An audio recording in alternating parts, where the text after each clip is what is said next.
Before we get into the video, could everyone please subscribe to my HOA Karen Tales channel? Thank you so much. The flashing red and blue lights bounced off my farmhouse windows, casting eerie shadows across my living room. It was 6:30 in the morning, and I hadn't even had my first cup of coffee before I heard the knock, a loud, impatient bang, bang, bang on my door. I opened it to see Officer Miller standing with his arms crossed, his face somewhere between exhausted and amused. Behind him, standing on the edge of my property with her phone recording, was none other than my nightmare in yoga pants, Karen. "Sir, we got a noise complaint," Officer Miller said, rubbing his forehead.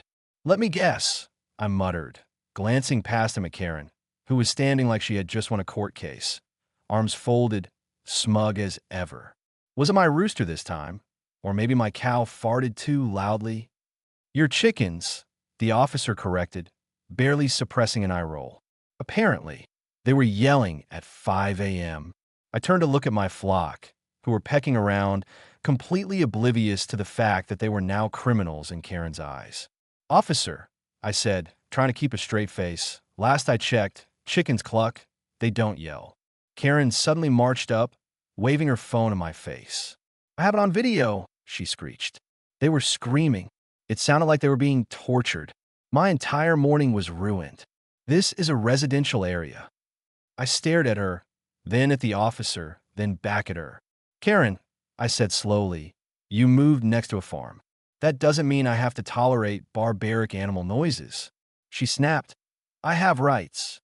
So do my chickens." I shot back, "And they have free speech." Officer Miller let out a long breath and pulled out his notepad. He said, clearly trying to keep his patience. "Farm animals are permitted in this zone. Mr. Jack is not breaking any laws." Karen's face twisted into an expression that looked like she had just swallowed a lemon whole. "So you're saying I just have to live with it?" "That's what people do when they live next to a farm," Officer Miller replied. Karen was fuming, her face turning red. "Fine, but this isn't over," she hissed before stomping off in the most dramatic fashion possible. I could practically hear the dun-dun-dun music playing in her head. Officer Miller turned back to me. "I'll be honest," he said, "this is the third time she's called and complained about your animals. First it was a rooster, then the cows, now the chickens. What's next? Going to report your pigs for winking." "I wouldn't put it past her," I muttered, shaking my head. "I mean, if she's willing to wake up this early just to get me in trouble, she's clearly got nothing better to do." The officer chuckled, tipping his hat. "Good luck, Jack. I have a feeling you'll be seeing me again." He wasn't wrong. Later that afternoon, I was fixing a fence on the east side of my property when I noticed Karen standing at the edge of her yard, holding her phone up like she was filming a documentary. She was muttering into the camera something about documenting the disturbances and how she was going to expose the farm menace ruining the neighborhood. I sighed. This woman was really dedicating her life to my animals. The next morning, the drama escalated. I was tending to my pigs when I heard a blood-curdling scream. It was Karen again. I rushed over, expecting to see her being mauled by a wild animal or something actually serious. Instead, she was standing on her patio, pointing at my fence like it was a crime scene. "What is that?" she shrieked. I followed her gaze and saw absolutely nothing. What exactly am I looking at?" I asked. Karen took a deep, dramatic breath as if preparing for a speech. Then she said, her voice trembling with rage, "There's a goat on your property looking at me." I blinked. "Yeah, that's Gary. He lives here," I said. "His name is Gary," she screeched. "Look at his eyes." I turned to Gary. He blinked at me, chewing lazily on a piece of grass. I turned back to Karen. "Karen," I said, dead serious, "he's a goat." "I don't care. I'm calling the authorities," she yelled, storming back in her house. And she did. 30 minutes later, Officer Miller was back, this time standing in my driveway with the most tired look I'd ever seen. "All right, Heidi, what is it this time?" "Jack's goat is harassing me." Karen snapped. The officer looked at me. I looked at him. Then we both looked at Gary, who was still just standing there, chewing grass, looking like the most peaceful creature on earth. Officer Miller said slowly, "A goat standing on its own property is not harassment." But he was staring at me. Karen insisted. He's a goat, the officer repeated. That's literally all they do. Karen's fists clenched. I demand something be done about this. Officer Miller turned to me. Jack, can you do something about your goat? I shrugged. I could give him sunglasses, maybe a hat. Karen let out a scream so dramatic that I thought she might pass out. That's it, she bellowed. I'm going to the city council. I will shut this farm down. With that, she stormed off, slamming her front door so hard that I saw a flock of birds take off from the trees. Officer Miller shook his head, pinching the bridge of his nose. She's getting worse, he muttered. You sure you don't have an underground tunnel to escape? I grinned. Nope, just a farm and a lot of patience. The officer let out a laugh and got back in his car. Well, good luck. You're going to need it. As he drove off, I turned back to my animals, who were happily going about their day, completely unaware that they had just become the greatest nemesis of Karen's life. I sighed, glancing at my fence, my house, and then at Karen's window, where I could just barely see the shadow of her spying on me from behind the curtains. Something told me this was only the beginning. The night was quiet, the kind of peaceful silence that made living on a farm worth every bit of hard work. The air smelled of fresh hay and damp soil. The stars twinkled overhead, and for once, everything felt normal. I had just finished securing the barn for the night and was about to head inside when I noticed something strange near the fence, a shadow moving low and fast, darting along the property line. I thought it was a stray animal, maybe a raccoon or a coyote, but then I saw something that made my blood boil, the glint of a phone screen. Someone was sneaking around my farm in the middle of the night. I crept closer, careful not to make a sound, and as I got near enough to see the figure more clearly, I almost laughed out loud. It was Karen, dressed in all black, crouched near my barn, holding a can of spray paint. The woman was vandalizing my property. She was shaking the can furiously, aiming it at the wooden boards, ready to unleash whatever ridiculous message she had planned. But before she could start, my watchdog Buster decided it was the perfect time to introduce himself. A low, rumbling growl echoed through the night, followed by the sudden explosion of barking. Buster came charging out of nowhere, his powerful frame moving like a missile straight toward Karen. She barely had time to react before she let out the loudest, most dramatic scream I had ever heard, the kind of scream reserved for horror movies. She turned on her heel, dropping the spray can as she bolted for the nearest exit. Unfortunately for her, she had zero sense of direction in the dark. Her foot caught on the uneven path, and before she could catch herself, she tumbled forward straight into my pig pen. There was a loud splat, a moment of pure silence, then a piercing shriek as she realized where she had landed. I flipped on my flashlight just in time to see her sitting in a glorious mixture of mud and pig manure, her hair caked with filth, her face frozen in horror. The pigs, completely unfazed, snorted and shuffled around her, as if mildly irritated that their new guest was making so much noise.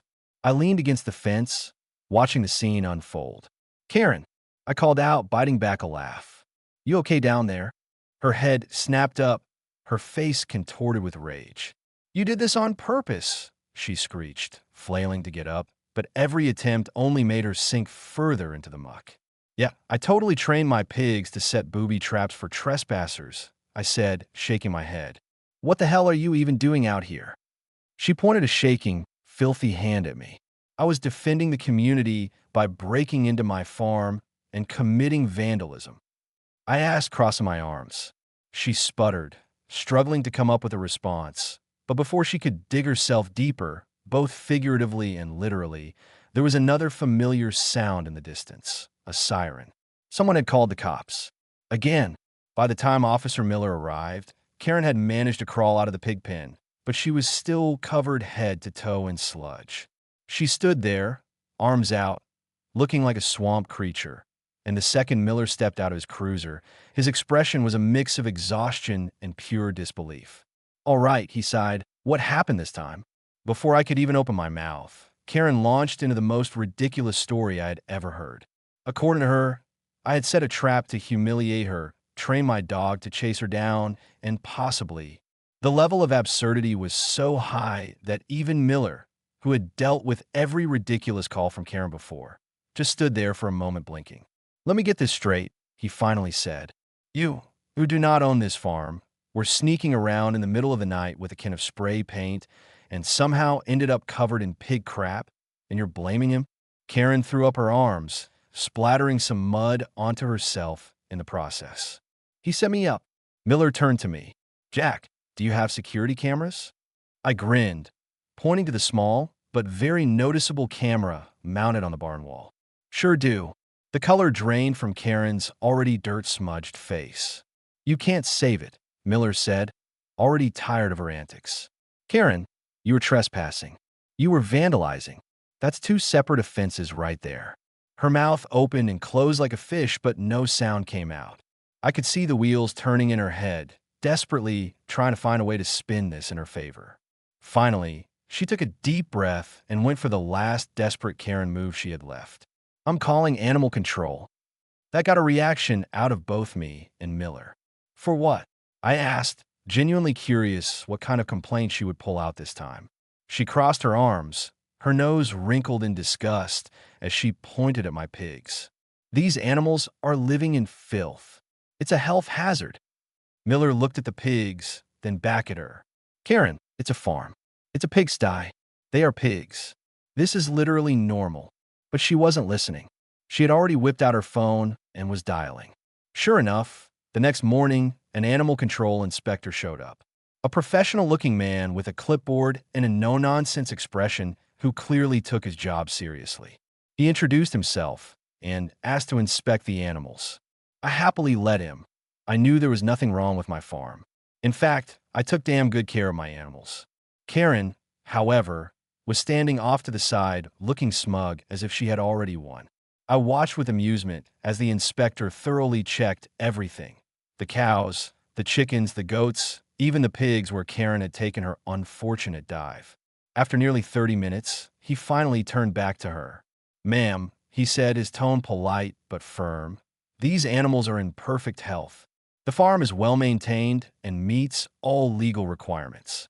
Karen's smug smile froze. "What?" "In fact," the inspector continued, "it seems like a false complaint was made, which is actually a finable offense." Karen's face went from red to purple. "You can't be serious." "Oh, I'm very serious," he said, jotting something down on his clipboard. "And since this isn't the first time you've wasted official resources, you'll be receiving a notice in the mail." I could practically see the steam coming out of Karen's ears. She opened her mouth, then shut it, then opened it again, and then, without another word, she stomped away, her entire plan backfiring spectacularly.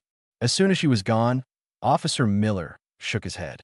"Jack," he said, "I don't know what you did to deserve this woman as a neighbor, but I think you might be cursed." I laughed, shaking my head. "Oh, trust me, this is just the beginning." The morning started like any other. The sun was rising over my farm. The cows were lazily chewing their morning hay, and my chickens were strutting around like they owned the place. I had just poured myself a fresh cup of coffee when I heard the unmistakable sound of Karen screeching from her yard. At this point, my buddy had a Pavlovian response to her voice, instant exhaustion. I sighed, setting down my mug and walked outside, already bracing myself for whatever nonsense she had cooked up this time. Karen stood on her porch, waving her phone around like she had just captured the Loch Ness Monster on video. The second she saw me, she stormed toward the property line. Her expression set somewhere between triumph and fury. I didn't say anything, just crossed my arms and waited for the show to begin. "I have evidence," she screeched, jabbing at her phone screen. "I recorded your cow's moo at 2 in the morning. Do you know what sleep deprivation does to a person?" I raised an eyebrow. "I run a farm, Karen. I'm very familiar with not getting enough sleep." She completely ignored my response and shoved the phone in my face. Sure enough, the video showed my cows in the middle of the night, standing by the fence and letting out a few moos. Nothing dramatic, just normal cow noises, the kind of thing you'd expect when you live next to a farm. But to Karen, this was apparently a federal offense. "Karen," I said, rubbing my temples, "what exactly do you want me to do?" "Teach them sign language." "I want you to control them," she snapped. "Train them to be quiet." I stared at her, wondering if she actually believed what she was saying. You want me to train cows to stop mooing? Yes, she huffed, as if that was a completely reasonable request. I took a slow, deep breath. Karen, that is the dumbest thing I've ever heard. Her jaw dropped in outrage. How dare you? I have rights. So do my cows, I replied, and their right is to moo whenever the hell they want. Karen's face turned an alarming shade of red. I'm going to the city council again. I asked, what's the complaint this time? That my cows are expressing themselves too freely. She turned on her heel, marching back to her house with the dramatic flair of a soap opera villain. I figured that was the end of it for the day, but of course, I had underestimated Karen's ability to escalate things to ridiculous levels. Later that evening, I saw her in her yard, talking animatedly to a man in a suit. He was nodding, holding a clipboard and taking notes. Curious, I walked over to the fence. Hey, what's going on? Karen turned to me with a smug grin. I've reported your farm as a public nuisance. This is an official inspection. The man, clearly a local official, cleared his throat. Yes, sir. We've received a formal complaint about excessive noise, unsanitary conditions, and general disruption to the neighborhood. I sighed. Let me guess, Karen. Here is your one and only complainant. The man hesitated, then glanced at his clipboard. Well, yes, but we are obligated to investigate. I nodded, stepping back. Go ahead, then. Inspect all you want. Karen's smug expression faltered. She clearly hadn't expected me to be so cooperative. I watched as the inspector walked through my property, checking the barns, the animal enclosures, and even testing the sound levels. It took nearly an hour, but when he finally came back, he looked more amused than concerned. Well, he said, flipping his clipboard shut, everything here is perfectly up to code. The animals are healthy, the enclosures are clean, and as for the noise, he glanced at Karen. This is a farm. The sounds are well within the legal limit. Karen looked like she was going to explode. But no violations, the inspector said, giving me a small nod before turning to leave. Karen stood there, fists clenched, absolutely seething. I could almost hear the gears in her head turning, trying to come up with some new way to make my life miserable. Then, like clockwork, she gasped dramatically and pointed at my fence. That's trespassing, she shrieked. I followed her gaze, confused, until I saw what she was talking about. One of my goats, Gary, had stuck his head through the fence and was happily chewing on some grass on her side of the property line. His hooves were still firmly planted on my side, but his head was technically over the boundary. I turned back to Karen, deadpan. You're trying to report my goat for trespassing? He is on my property, she shouted. His head is on your property, I corrected. His body is still on mine. I don't care. He needs to be fined. I let out a long, slow sigh, then turned to Gary. Gary, you're under arrest. Karen's nostrils flared. Stop mocking me. I waved my hands. Saw the. Let's take this seriously. Officer Miller is going to love this one. And so, for the third time that week, Officer Miller arrived. He got out of his car looking more tired than ever and immediately asked, What did she do this time? Karen stomped her foot. His goat is trespassing.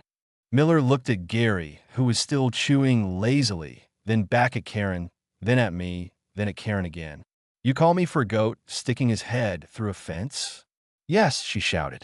It's illegal. Miller sighed, so hard I thought he might pass out. That is not trespassing. Karen let out a frustrated scream. So nothing is going to be done about this? Miller pinched the bridge of his nose. If you make one more ridiculous complaint, I will start fining you for wasting police resources. That shut her up. She opened and closed her mouth a few times, looking absolutely livid but unwilling to push her luck any further. Without another word, she stormed back inside and slammed her door. Miller turned to me. You need hazard pay for living next to this woman. I laughed. I'll take it if you're offering. He chuckled, shaking his head as he walked back to his cruiser. Good luck, Jack. You're going to need it. As he drove off, I turned back to Gary, who was still blissfully unaware of the chaos he had just caused, said, scratching his head, I think you just made an enemy for life. Karen's blinds snapped shut in the window behind him. Something told me she was far from done. Karen had been humiliated more times than I could count, but if there was one thing I had learned about her, it was that she never knew when to quit. Every time she failed, she came back even angrier, even pettier, and even more determined to make my life miserable. I knew she was planning something. I could feel it in the way she stared at my farm from her window, the way she gritted her teeth every time she saw me feeding my animals. She wasn't just annoyed anymore. She wanted revenge. I didn't have to wait long to find out what she was up to. One morning, I got a knock on my door. When I opened it, I found a man in a suit standing there, holding a clipboard and looking far too serious for my liking. Behind him, standing a few feet back with her arms crossed and an arrogant smirk on her face, was Karen. "Good morning, sir," the man said, adjusting his glasses. "I'm here from the city council. We received a formal petition regarding your property." I blinked, glancing at Karen, who was practically vibrating with excitement. "A petition?" "Yes," the man continued.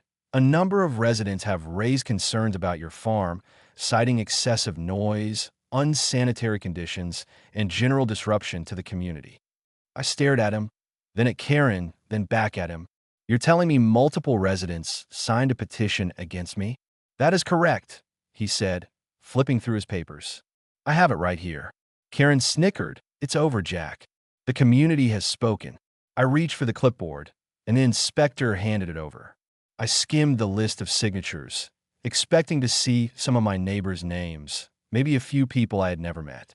But as I read down the list, my confusion turned to amusement. Then, as I reached the bottom, amusement turned to outright laughter.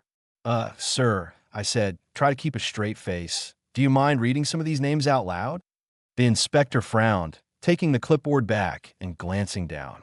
"Let's see. John Doe, Mickey Mouse, Elvis Presley."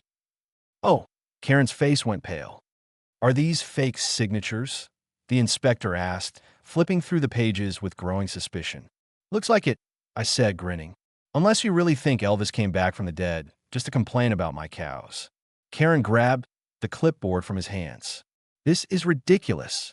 It's not fake." The inspector looked at her. "We take fraudulent petitions very seriously.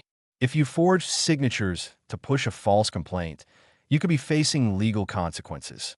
Karen opened her mouth, then shut it, her eyes darting between us as if searching for a way out, but she had backed herself into a corner. The inspector gave me an apologetic nod, took the clipboard, and left, shaking his head. As soon as he was gone, Karen whirled on me, her face twisted with rage. "You think this is funny?" "ISHR." She tugged a little bit, clenched her fists. "You haven't one. I have one last move." I raised an eyebrow. "Oh, can't wait to see this one." She stormed off, and for a few days, things were quiet, too quiet. That was never a good sign. I kept an eye on my property, made sure my animals were safe, and even checked my security cameras more than usual. But nothing happened. No culps, no complaints, no midnight invasões. I started to think maybe, just maybe, she had finally given up. I was wrong. It happened on a Saturday morning. I had just finished breakfast when I heard an unusual noise, one I had never heard before. It was a stampede. My heart dropped as I rushed outside and saw chaos unfolding before my eyes. My cows were out, my goats were out, and my chickens were running wild. Every single animal had somehow gotten loose. I sprinted to my pasture and found the source of the disaster. My fence had been cut. Panic turned to fury as I realized exactly who was behind this. Karen had finally snapped. She had intentionally released my animals. But as much as I wanted to storm over to her house and confront her, I had bigger problems. My animals were confused, scared, and heading straight for the road. If I didn't get them under control, someone could get hurt. I grabbed a bucket of feed and started calling my cows, hoping to lure them back. It worked, kind of. A few turned around, but the rest were too spooked. My goats were bouncing everywhere, and my chickens, well, they were living their best lives, completely uninterested in my emergency. Then, as if the situation wasn't ridiculous enough, I heard something that almost made me drop the bucket. Karen was screaming. I turned and saw her on her front porch, flailing her arms like a madwoman. Why? Because my animals had invaded her yard. My cows were trampling her precious flower beds. My chickens were pecking at her expensive outdoor furniture, and one of my goats, good old Gary, was casually chewing on her designer handbag. "Get them off my property," she screeched, running around in absolute panic. I watched, arms crossed, as she tried to shoo away a group of chickens, only to slip and face plant into a pile of manure. Karma had never been so immediate. "Jack, do something," she wailed. I took my time walking over, pretending to think. "I don't know, Karen. I'd hate to trespass on your property without permission." She sat up, her entire body shaking with rage. "I'm calling the police." And for once I agreed. "Good idea," I said, pulling out my phone. "Let's get them involved." By the time Officer Miller arrived, Karen was a complete mess. Her hair was tangled with dirt, her clothes were stained beyond repair, and she looked like she had been through a war. I, on the other hand, stood there calmly waiting for justice. "All right," Miller said, stepping out of his cruiser. "What happened this time?" I pointed to the broken fence. "Someone cut my fence and let my animals loose. That's property damage and endangerment." Miller's eyes darkened as he turned to Karen. Do you know anything about—" Karen's lips pressed together. She looked everywhere except at him. He repeated, "You're looking at her serious fine and potential charges if you were involved." Her mouth opened, then closed, and with the absolute worst acting I'd ever seen, she gasped, Oh my gosh. I just remembered I saw some kids running around last night." Yes, they must have done it." Miller stared at her. "Histoire de her." Even Gary, still chewing on her handbag, seemed unimpressed. Miller said flatly, "You don't have any kids in this neighborhood." It was teenagers," she stammered. Miller replied, "That's enough. You're being fined for property damage and reckless endangerment." Karen let out a guttural screech that could probably shatter glass, but it didn't matter. She had finally done herself in. As Miller wrote her a citation, I turned back to my animals.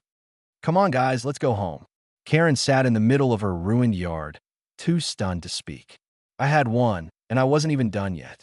Karen was finished, and she knew it. The moment Officer Miller handed her that fine, the reality of her situation finally started to sink in. She sat there in her destroyed yard, covered in dirt, manure, and regret, looking like she had just survived a natural disaster. Meanwhile, my animals were safely back in their pens, and my fence was already being repaired. The chaos she had unleashed had completely backfired, and for the first time, she had nothing to say. No threats, no screaming, no dramatic speeches about how she was going to shut down my farm. Just silence. I had expected her to come back swinging, to plot some ridiculous scheme that would somehow top everything she had done before, but over the next few days, Karen stayed inside. Her blinds remained shut, her front door unopened. It was almost eerie. The woman who had made it her personal mission to destroy my life had suddenly gone quiet. Part of me wanted to believe she had finally given up, but I wasn't that naive. Karen wasn't the type to accept defeat. She was the type to regroup, to scheme, to come back with something even more ridiculous. And sure enough, she did. It started with a letter, a formal-looking document slipped under my door while I was out in the fields. At first, I thought it was another complaint, maybe some last-ditch attempt to get me fined or shut down. But when I opened it, I nearly dropped the paper from laughing so hard. It was a legal notice from Karen, demanding a public apology. According to her, I had intentionally humiliated and harassed her, and unless I issued a formal recorded apology, she would sue me for emotional distress. I read the letter 3 times just to make sure I wasn't hallucinating. Karen, the woman who had trespassed on my property, vandalized my barn, faked complaints to the city, and literally cut my fence, was demanding I apologize to her. It was so absurd, so mind-blowingly stupid, that I had to sit down for a moment just to process it. I did the only logical thing. I took the letter straight to Officer Miller. He read it once, then again, and then let out the longest sigh I had ever heard. Jack said, rubbing his temples, "This woman is going to give me an ulcer." I grinned. "So, should I send her a bouquet of flowers with my apology?" Miller groaned. "No, just ignore it. There's no legal standing here. If anything, she's the one who should be apologizing to you." But Karen wasn't done. When the letter didn't work, she took things online. The next morning, I woke up to an explosion of notifications on my phone.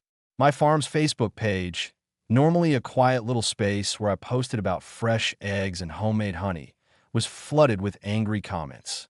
Strangers were calling me a bully, an animal abuser, a menace to the neighborhood. Confused, I scrolled through the chaos, trying to figure out what the hell had happened. And then I saw it.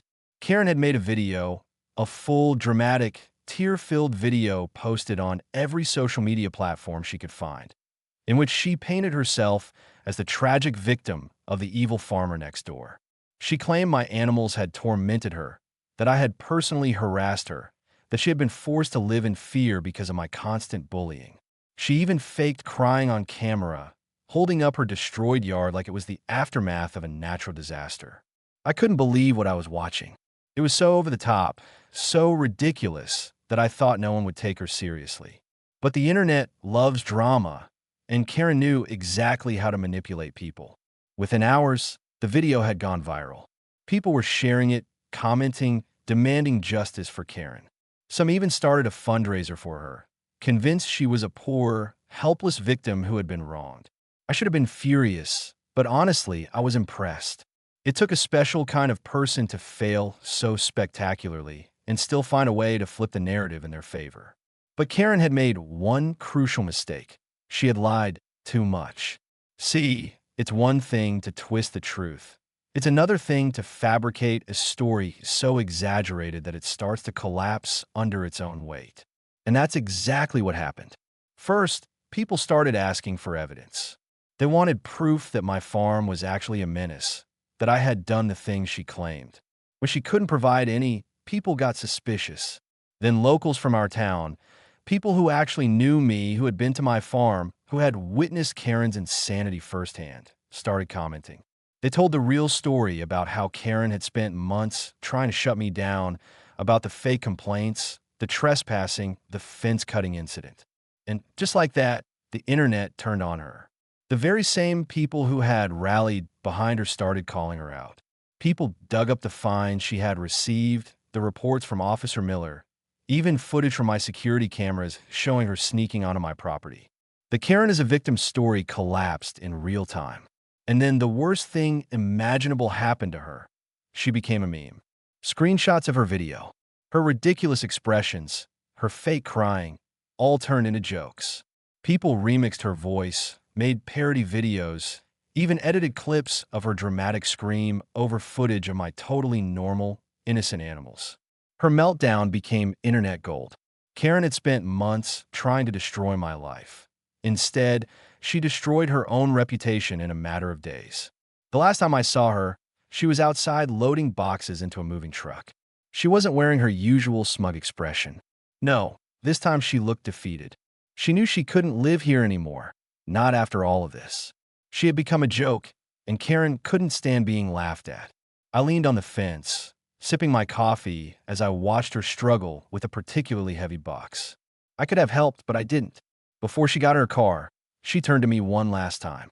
I expected her to say something, some last parting insult, some final attempt to regain control of the situation, but she didn't. She just scowled, muttered something under her breath, and slammed the door. As she drove away, I took a deep breath, enjoying the peace and quiet. It was over. Later that day, I got a call from Officer Miller. "She's gone," he said, sounding relieved. "Finally," I replied. "You know what's funny?" he added. "I checked the records. The people who bought our house, they're huge animal lovers. They're actually excited about living next to your farm." I nearly dropped my phone laughing. Karen had spent all that time, all that energy trying to shut my farm down, only to move away and be replaced by people who actually liked me. It was perfect. It was karma. And it was the most satisfying ending possible.